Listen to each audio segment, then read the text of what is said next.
Hola, mi nombre es Jessica Alexandra Areiza Gaviria, estudiante de Administración de Empresas. En esta presentación voy a hablar sobre la planeación tributaria para el cumplimiento, enfocándonos en algunas estrategias que pueden implementar las empresas colombianas para prevenir sanciones. Primero veremos por qué es importante planear las obligaciones tributarias.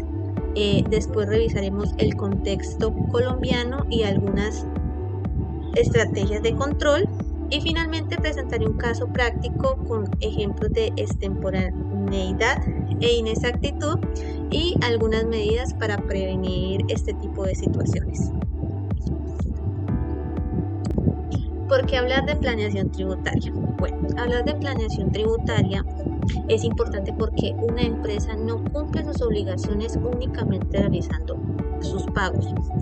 También se necesita conocer qué debe declarar, cuándo debe hacerlo, revisar que la información sea correcta, conservar los soportes y hacer el respectivo seguimiento a este cumplimiento. Por eso una adecuada planeación permite anticiparse a los vencimientos y reducir el riesgo de errores, sanciones y costos adicionales. Considero que desde la administración de empresas esto también presenta una herramienta de gestión porque nos permite organizar mejor los recursos y tomar decisiones de manera mucho más oportuna. ¿Qué es la planeación tributaria? La planeación tributaria es el proceso mediante el cual una empresa organiza y anticipa sus obligaciones tributarias para cumplir la ley y reducir riesgos. En la práctica, esto significa identificar primero las obligaciones, organizar la información y los responsables, establecer controles y finalmente cumplir con la presentación y el pago cuando se corresponda. También es importante diferenciar la planeación tributaria de la evasión tributaria. La planeación busca utilizar correctamente las alternativas permitidas por la legislación, mientras que la evasión implica incumplir las obligaciones establecidas por la ley. Contexto tributario colombiano. En Colombia, la Dirección de Impuestos y Aduanas Nacionales, DIAN, es la entidad encargada de administrar y controlar el cumplimiento de las obligaciones tributarias, aduaneras y cambiarias. Dependiendo de las responsabilidades de cada empresa, el cumplimiento puede involucrar obligaciones como declarar, liquidar, pagar e informar. Por esta razón, el calendario tributario es una herramienta importante para la planeación, ya que permite conocer anticipadamente las fechas de vencimiento. Por ejemplo, en el calendario tributario de 2026, la retención en la fuente corresponde a julio y tiene vencimientos entre el 12 y 26 de agosto, dependiendo del último dígito del NIC.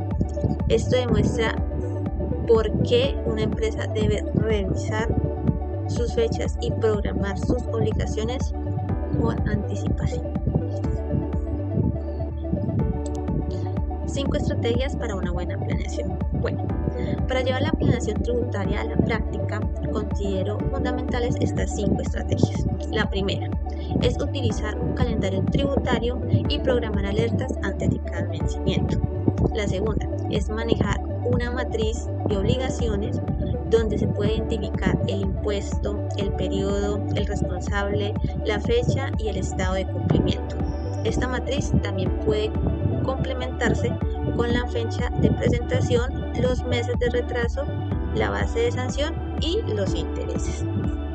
Como tercera estrategia, es realizar una revisión previa de la información contable y de los soportes. Como cuarta, es aplicar correctamente los beneficios y tratamientos permitidos por la ley. Y la quinta son los indicadores que nos permiten medir el cumplimiento e identificar inconsistencias antes de presentar las declaraciones.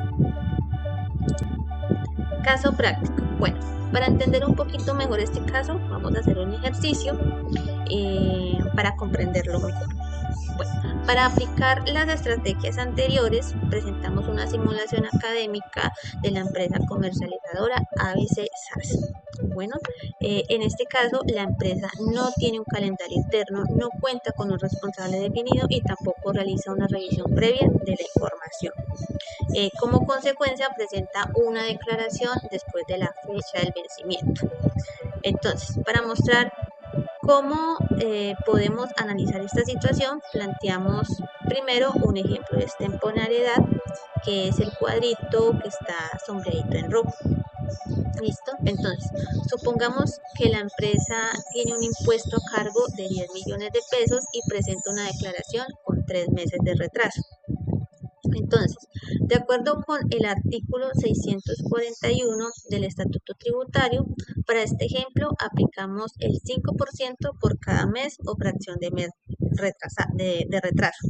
¿Sí? Entonces, realizamos la operación, la cual es 5% por 3 meses multiplicado por 10 millones de pesos, lo que da como resultado 1.500.000 pesos, ¿cierto? Este valor nos corresponde al cálculo de nuestra simulación académica y debe analizarse junto con las condiciones, límites y demás reglas aplicables en un caso real.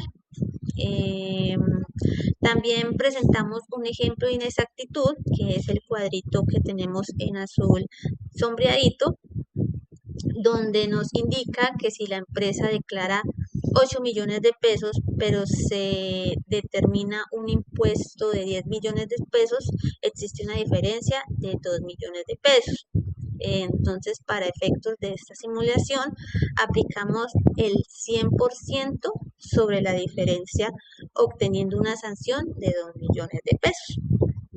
Esto finalmente es importante tener presente que los intereses moratorios se liquidan de manera independiente cuando corresponda y que el artículo 642 contempla un tratamiento diferente para cada presentación extemporánea después del desplazamiento, ¿cierto?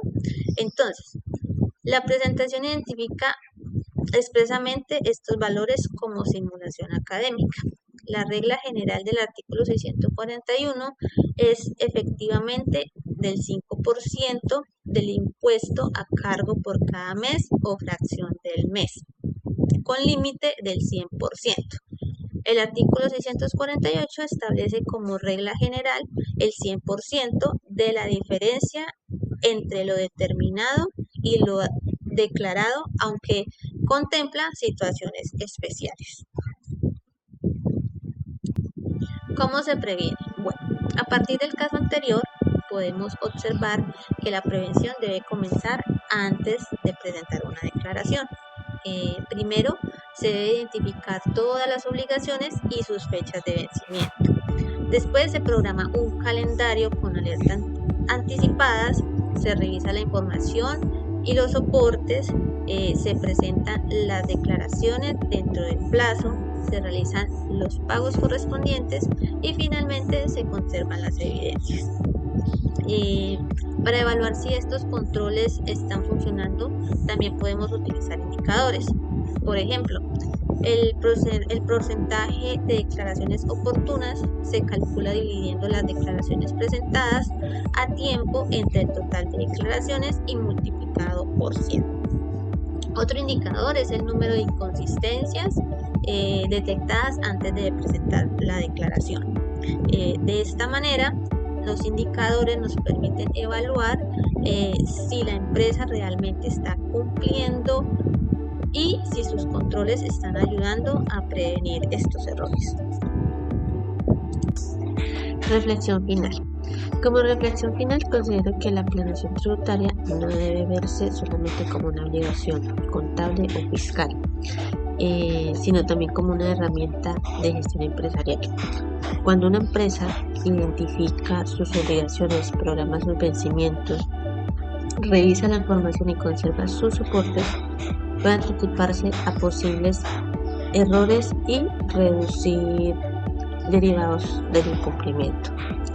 Por eso la planeación, el control y el cumplimiento contribuyen a una mejor gestión empresarial porque nos permiten proteger los recursos de la organización y tomar mejores decisiones. Para la elaboración de esta presentación se utilizaron fuentes académicas relacionadas con la planeación tributaria, información oficial de la DIAN y el Estatuto Tributario Colombiano.